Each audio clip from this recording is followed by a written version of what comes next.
This conversation took place between me and my school's elderly careers master towards the end of the summer term in 1968. From what I can gather, the advice given nowadays on careers is somewhat more fulsome, thankfully. Barnes, a little chat about your career once you leave here in a few weeks. Yes, sir. Any guidance will be appreciated.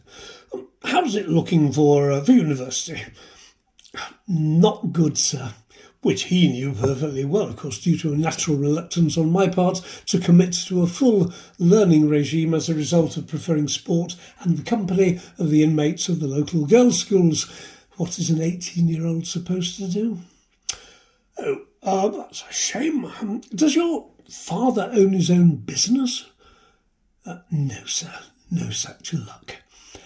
Have you thought about a career in the military? At this point, I tried to suppress a loud laugh. No, sir, I don't think there's much chance of that, if any. Our school had a combined cadet force, which was a compulsory commitment on every pupil's part. Most, including me, joined the Army section, while a few others joined the RAF section. I couldn't, due to less than perfect eyesight. And yet another few joined the Navy section, which was even more ridiculous, especially as our school was at least 50 miles from the nearest decent stretch of water.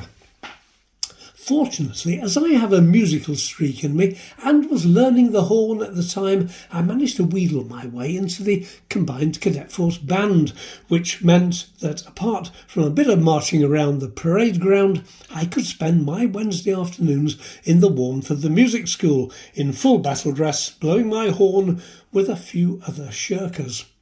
Between us, we managed to leave plenty of room for improvement, usually meaning that the entire afternoon was spent instrument in hand.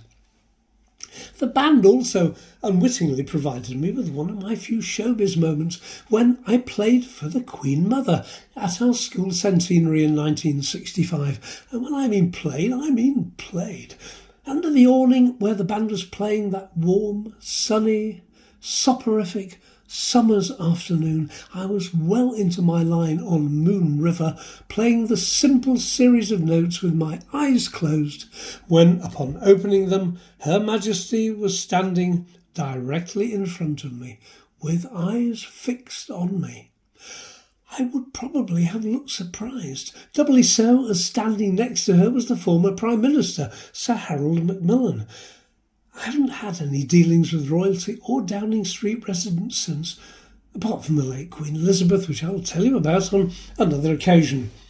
The embers of my fledgling and so far totally undistinguished military career were finally extinguished one Saturday night on the local common during an us and them nighttime manoeuvre, where the team of which I was a member had to hide around the common, and the other team had to find us.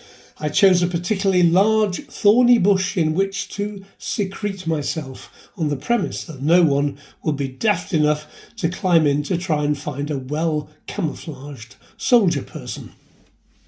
We were all carrying old World War I rifles, just like Dad's Army's platoon did, presumably without live ammo, which of course made it easier for representatives of them to ascertain whether there was anyone in my bush by poking around without getting in. A swift prod, though, did for me, knocking out both of my upper front teeth and slightly damaging others. A good job that it wasn't the eyes. So, wailing for the loss of my once perfect front teeth, I was pulled out and shipped off to the school doctor, and on the following Monday to the local dental hospital where repairs were effected. I was never asked to participate again in serious Combined Cadet Force work, being relegated to the post of pioneer instructor, which was looking after some of the 13-year-olds and teaching them a little campcraft. I had no credentials whatsoever to do this, but everyone seemed happy with my efforts, and we all seemed to laugh a lot. Very different from the budding soldiers in the Combined Cadet Force. A career in the military nipped in the bud, and my teeth have given me problems ever since.